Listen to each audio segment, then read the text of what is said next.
When Season 21 came out, Bungie decided to nerf Starfire Protocol because how broken it is. Well, I decided to try to find a new and better version of the Starfire Protocol. So, as I was tinkering through the builds, I found this exotic helmet called the Veritys Brow. And for the build I'm going to be showing you, it would give you infinite heat rises, which gives you a ton of melee energy, ×2 restoration, and that's also unlimited as well. And also unlimited radiant, which increases the damage of your weapons. And if you want to be able to stun every single champion in this game, well, this build covers every single champion that you can be able to stun. So if you're interested into having all of those abilities non-stop, be sure to tune into the video and be sure to get a box of popcorn or whatever you would like to eat and enjoy the video. Right before we get into the video, be sure to hit that subscribe button. Let's get right into it. So instead of using the Starfire Protocol, you're going to be using the Veritys Brow. And here's what it does. So weapon kills with a matching subclass grants a stack of death throws for 11 seconds. The maximum is of 5 stacks. Death throws grants 50% additional base grenade recharge rate and 20% increased grenade damage per stack. So holy shit, you're going to be having 100% of increased grenade damage if you have 5 times. When you use your grenade with the death throws stack, for 5 seconds, allies receive this buff called Field of Flames. And here's what it does. Field of Flames grants 10 times grenade recharge rate. And of course, if you're interested in this build, I'm pretty sure you are because this is the Starfire Protocol 2.0. And if you want to click on the link, I would greatly appreciate it for that dim loadout. I'm going to start on the weapons first. So you're going to be using solar weapons to proc death throws because it ties to your subclass. So for your subclass, you're using, of course, Dawnblade. And for the weapons, you could put like mini tool that comes with either demolitionist with incandescent or threat detector with incandescent, but I highly recommend you guys using demolitionist because this build is going to be broken with it. And same goes for the solar trace rifle called the retraced path. It comes with subsistence and incandescent. Or you can use this other trace rifle called Acacia's Calculation that comes in the Root of Nightmare's raid.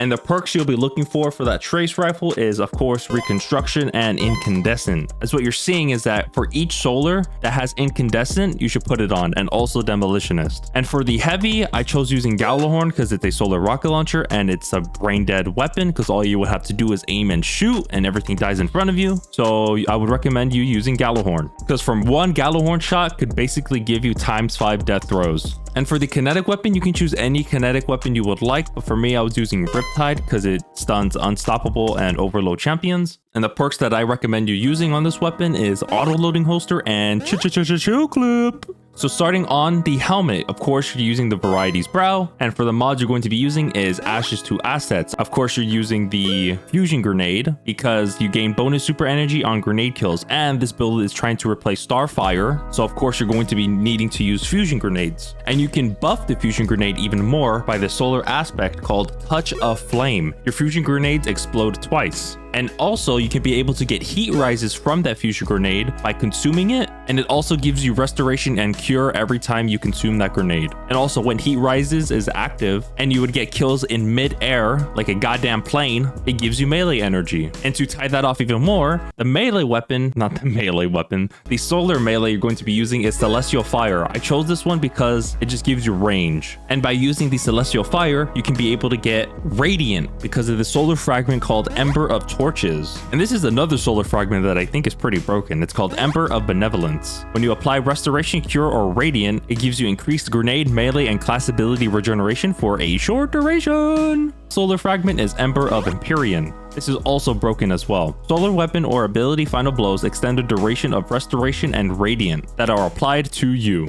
And the last solar fragment is called Ember of Singeing. Your class ability recharges faster when you scorch targets. And be sure to have an incandescent weapon in order to make your class ability recharge faster. Class ability! You're going to be using Phoenix Dive because the aspect you're going to be using is Heat Rises. So while Heat Rises is active, you gain restoration while diving and scorch targets upon landing. And your goal for that is to get as much enemies in front of you as possible with that Phoenix Dive. So you're going to be using Dynamo on your helmet. This is the second armor mod slot. It reduces your super cooldown when using your class ability near targets. And the final one is Harmonic Siphon, and that ties to your super. So my super is solar. So the solar weapons are Callous Mini Tool and Gallahorn. So each rapid kills from those two weapons gives me an orb of power. Now starting with the Gauntletos, Deletos, Shleetos. You're going to start with firepower. Your grenade final blows creates an orb of power. Simple as that. Next is grenade kickstart. When your grenade energy is fully expended, you gain grenade energy. Let me try to simplify it. So grants grenade energy based on the number of armor charge stacks. So for this build, you're going to be holding 4 armor charges. So you're going to be receiving 31% of energy back from your grenade. And the third armor mod you're going to be using on your gauntletos is called Impact Induction. Causing damage with a melee attack reduces your grenade cooldown. Why I chose this mod is because whenever you get heat rises and get kills in mid-air, you'll also be granting melee energy. So by doing this, you'll have more melee to proc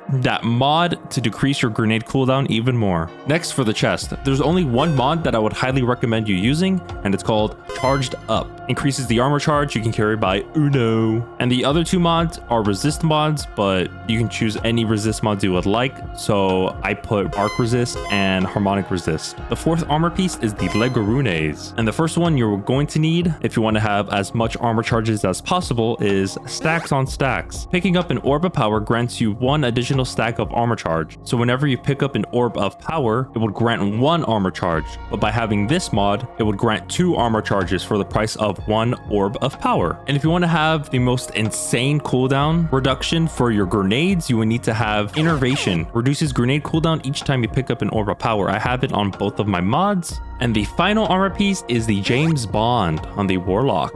The first one is Power Attraction. Automatically collects nearby orbs of power when you activate your class ability. That is your Phoenix Dive. So every time you would activate your Phoenix Dive, you'll be an orb of power gremlin that collects every orb of power around you. The second one is Reaper. After using your Phoenix Dive, your next weapon final blow spawns an orb of power. And by doing that, you can also reduce your grenade cooldown. And it's called Bomber. That's what it does. Activating your Phoenix Dive reduces the cooldown for your grenades. There's only one seasonal mod that would benefit from this build, and it's authorized mod Melee. It significantly discounts the energy cost of your melees on your armor. Do you want to spam your arc abilities on the Warlock this season with all of the new seasonal arc buffs? Well, I have a video covering that. If you're interested, click on the screen right now, or else I'm going to beat the shit. Sorry there, I had a malfunction. If you're interested in this arc Warlock, be sure to click on the screen. And here's how to efficiently use this build. First, consume your grenade to get heat rises. Once doing so, be sure to fly in the air like a goddamn helicopter to kill ads in front of you to extend the duration of heat rises. Once doing so, use your melee button to get radiant. Then afterwards, use your class ability if you need health or want to scorch targets in front of you. Rinse and repeat, and you'll be a Starfire Protocol 2.0 god. And also, you're going to be wanting to focus on having 100 discipline to decrease the grenade cooldown, so you can be spamming more fusionades more often. If you'd enjoyed this Starfire Protocol 2.0 build, be sure to hit that like button and also subscribe. And I hope to see you guys in the next video. And if you made it this far into the video, be sure to put Fusion Illusion in the comments. And I hope to see you guys in the next video. Take care. Bye.